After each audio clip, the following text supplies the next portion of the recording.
Well, I am now working on the layout again with the modifications to the Will and Scenics vacuum, which I had taken out right now. In fact, it's where'd I put it? It had gotten clogged, and I took. Oh, here it is, right here. I gotta still modify it more, but make it more effective. But I've gotten almost. I've gotten there's you can see some dirt in there. I'm not too worried about that. It'll make the ground look like it's kind of got litter in it, which looks pretty realistic. Um, so I'm not too worried about that. There was some cinders that came off this driveway. I got to re-put them back on. It's not as thick as it should be. I have. We'll switch the camera around so this is easier. I have moved the switch back a little bit. This is approximately the gap. This is the space holder gap for the fiberboard that's going to go on the edge here. It's going to be edged with fiberboard all along here. The 1x4s are going to go under here, of course.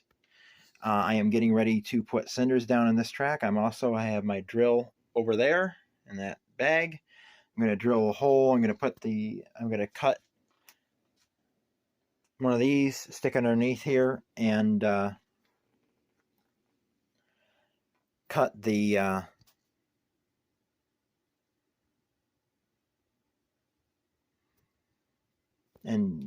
drill the hole down through for the wiring, and then I don't know if a drill bit will go. I think a drill bit will go all the way through this, and I'll go into the bottom piece, and then I can take the bottom piece out from under and finish the drill through, and then I can stick wires.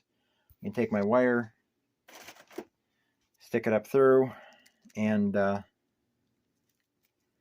solder feeders to the. I don't have any suitcase connectors, so I will probably just solder feeders to this track, and I connect it up again, and then I can use the layout again. I can relay track down there. I'm not going to ballast that track that goes down through there because there's all the stuff I got in the mail call sitting on the layout. I haven't put it into JMRA yet, so it's got to sit out until I do that, and I got to clean off the layout. But I'm working over here, so I'm not worried about that. I'm going to put cinders down on all this. There's my Mini Cooper. I used that to decide where I wanted this track. This track is where it's going to be. It would only allow a certain amount of one vehicle at a time to back down in there, but there was limited space anyway, so it would only been one vehicle anyway. So there's a creek. I got to cut that out somehow. And yeah, working on it. I got to widen this driveway over here, put more cinders over there. I don't know if I'll repaint that black or if I'll just put cinders down. Anyway, yeah, that's so far the progress on what I'm doing on the B&O Warsaw Industrial. All right, now we have some progress. Unfortunately, my Scenic Cement bottle got clogged, so it's not spraying anymore. I actually poured out some of it on this, and it kind of created some rough stuff, so this is kind of rough, and I put some fresh ballast down when it was wet, some fresh cinders down when it was wet, and that kind of smoothed it out, just putting cinders on top of it. I'm gonna go downstairs at some point, and I made a mark on this bottle approximately where, because the glue, it looks like the glue is up to here, but no, the glue is down here. So fill it up with this with warm water, and then put a drop of dish soap in it, and then that should finish off the cinders there. And then once I get that bottle emptied, I'll pour this into there and do it that way. You can see here we got 6 wires down through. Got them. I did not record doing that because it took a lot of work to get them through those 2 layers of foam. This still needs to be edged off, but I'll do that some other time. In fact, I might not do it because I think that this is the correct thickness, so I'm probably just going to leave that there like that because it's not going to be seen. So I'm not going to worry about it. I'll have to do something with this, though. Not quite sure how that happened. Because it happened after I had gotten this painted. I got to cut out the creek and stuff like that. Next step is to solder these wires, but right now I'm cleaning off this part. The flux is knocked over. I'm cleaning out this stuff to put that piece under here to raise it up so then I can connect the track back up. These feeders are going to be live. These are the wires that come out here. They come out here so I can attach the NCE power system right to here, and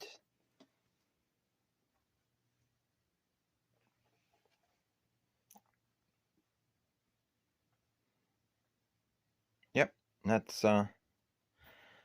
And I got to put the switch back in here. I got to clean this stuff off, and then I got to raise up that section as well, so then it's all raised up, so then I can put track back down, tack track down temporarily so I can get back to running drains. But yeah, that's so far the progress. Cleaning off the layout and all that stuff. And the new stuff is now down there. So we'll be back with the next clip. Okay, now after considerable hassle trying to find the right information, I am now ready to install these 6 feeders. And only these 2 are going to be hooked up, as I said. But unfortunately,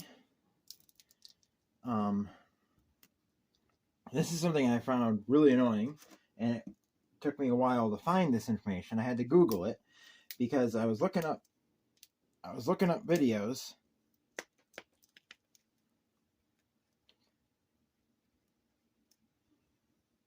I was watching videos after video after video on soldering feeders to wire, and one thing they never did, these guys that do those videos never covered, was what temperature to set the soldering iron at, which was annoying.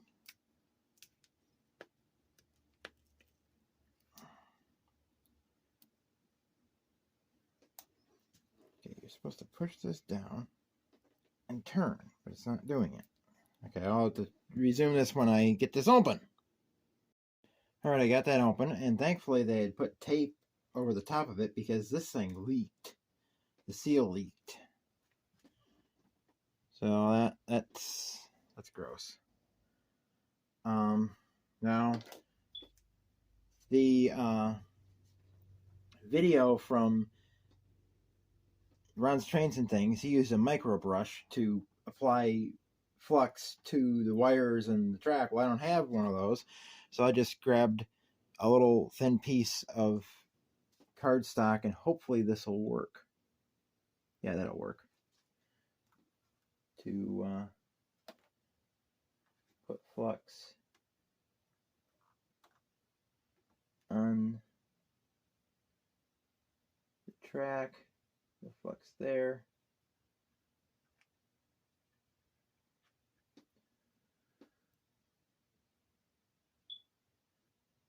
Flux under the wire here. This stuff stinks.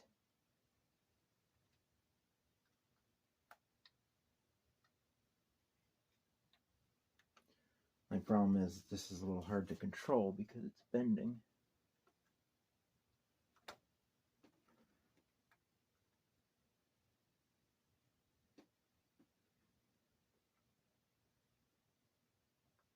Probably better if I just dipped the wire in the flux, but then I'd have to pull the wire out of the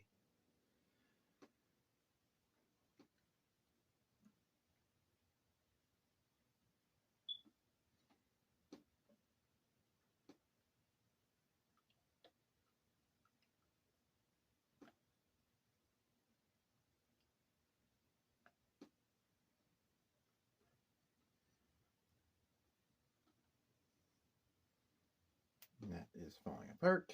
So we'll pull that off.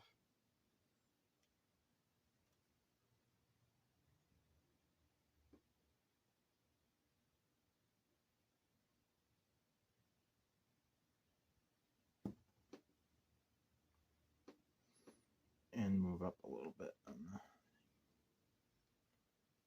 Okay, get some more flux on there.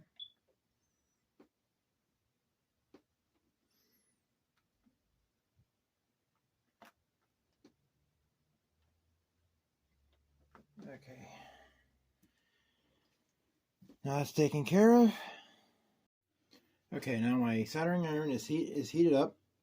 I have it set at 350 degrees because it says you should do it between 300 and 400 degrees Celsius. So it's at 350 degrees Celsius. So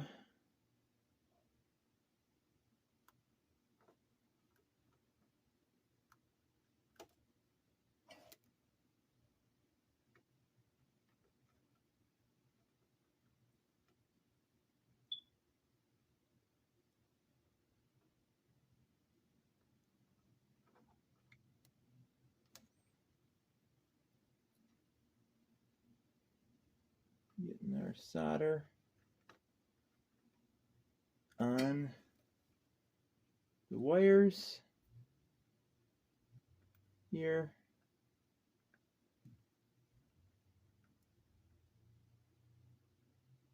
At least trying to.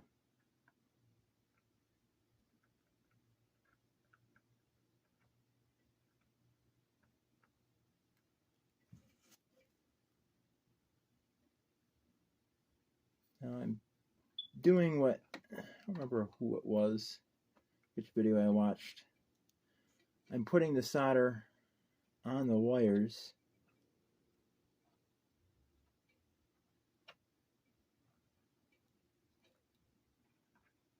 And I have a very fine pencil tip on this. This thing comes with like 50 different, like 10 different tips.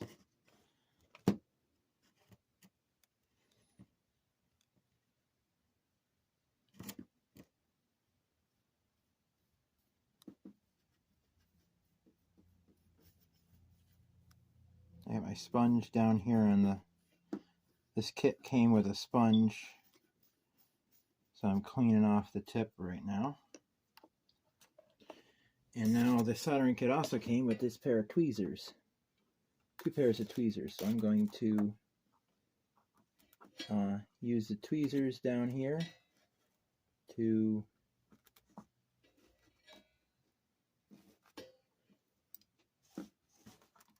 get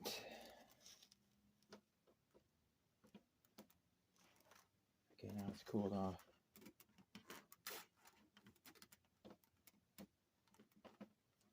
Oh.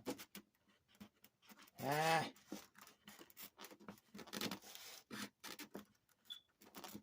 I'm having trouble with the wire. There we go.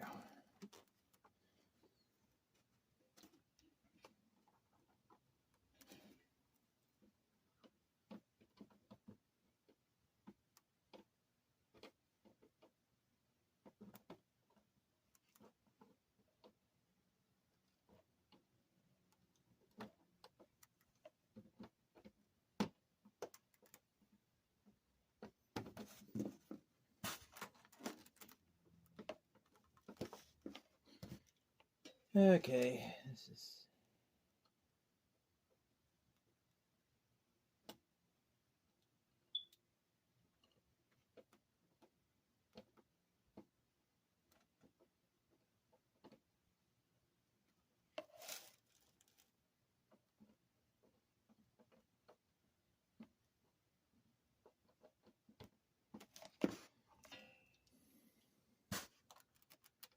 Okay, that's soldered. Okay, I'm not going to show any more of this. This is going to take forever. Okay, it's official. Soldering is my least favorite part of the hobby. But I got it done. Once that first wire was the hardest wires to solder definitely are the back ones. Oh man, those are hard because you can't really see what you're doing. You lean over. I should have turned on the light in my phone so then I would have light shining on this side. But is everything soldered correct? Everything's soldered. I pull on the wire down here and it pulls on the track. This solder is by far the strongest. This one's not too great. This one's pretty strong here. This one was the one that gave me the most trouble, and this one gave me quite a bit of trouble too. I melted some ties, unfortunately, but they're not. But I didn't melt them bad enough that you're really going to notice them. I don't know if you can even see them on camera. Turning the light in the phone. Let's see, where are they? You can see a little bit here. I melted a little bit there. I melted a little bit around that solder joint and such. The real problem is getting the wires to stay close to the rail. I had that problem with this one. That's why I melted some more ties than I did anywhere else. This front one, I didn't really even melt the little clip that holds the rail on to the tie. I didn't really melt. I surprised myself. I didn't really melt much. I did it pretty well. I'm of course going to have to file down. I wish this came with a file. That's one thing that this did not come with, and it should have. My soldering iron is still hot, so I can probably get the little bit of solder that's on the top of the rails off by heating it up again.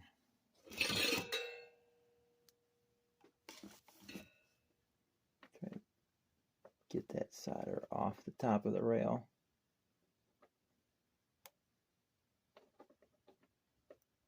Come on.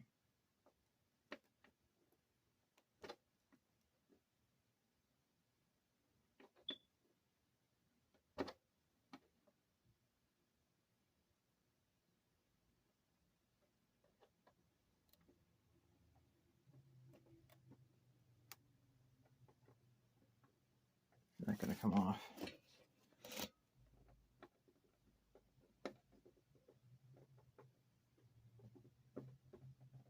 Okay, so I'll have to get a file and do it that way. Turn that down 200 degrees. I've already cleaned my tip. The sponge. Put that back in there. And I didn't burn myself. These tweezers that came in really handy to get the wire against the rail and keep it there. So that's it. Feeder wires are installed. Now I'm going to strip the ends of these wires and connect up the NCE system because these solder joints are cool. And we'll see if we can run some train. Okay, now Southern Pacific 2696.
Okay, that's a little worrying.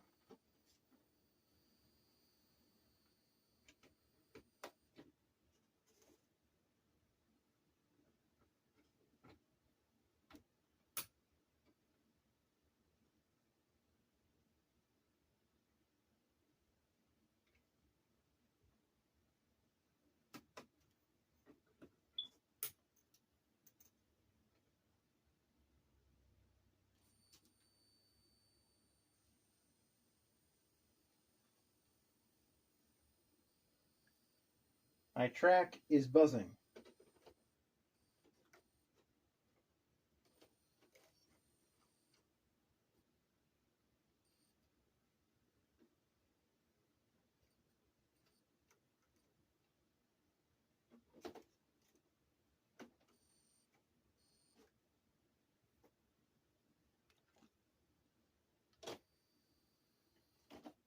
The locomotive on it starts.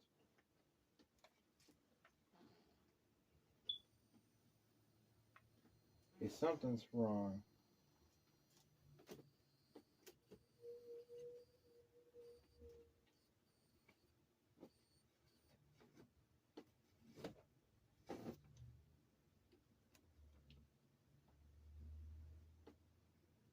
Okay. That was a little weird.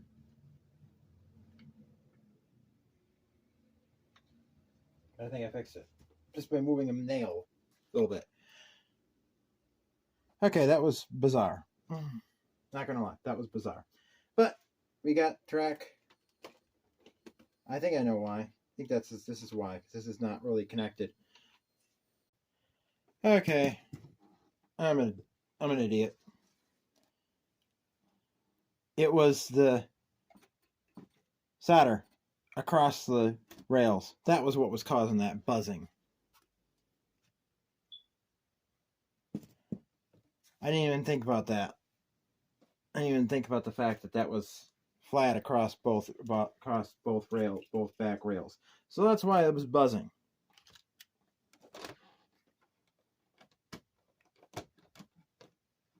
I was just thinking it was a plastic container. I don't think I even knew that I don't even think I remember that I had bent the flux under the rosin underneath, the solder underneath.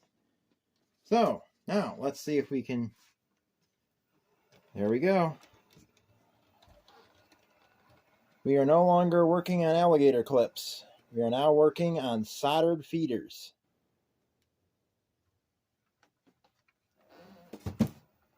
Two of them. Let's check how well it works.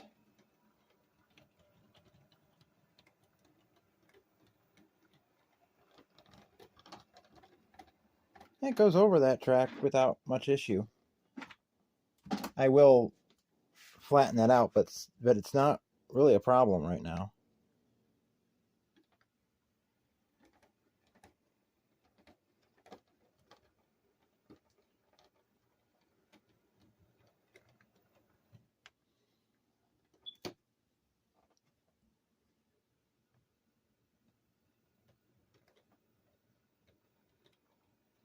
There we go. Freight depot is back operational.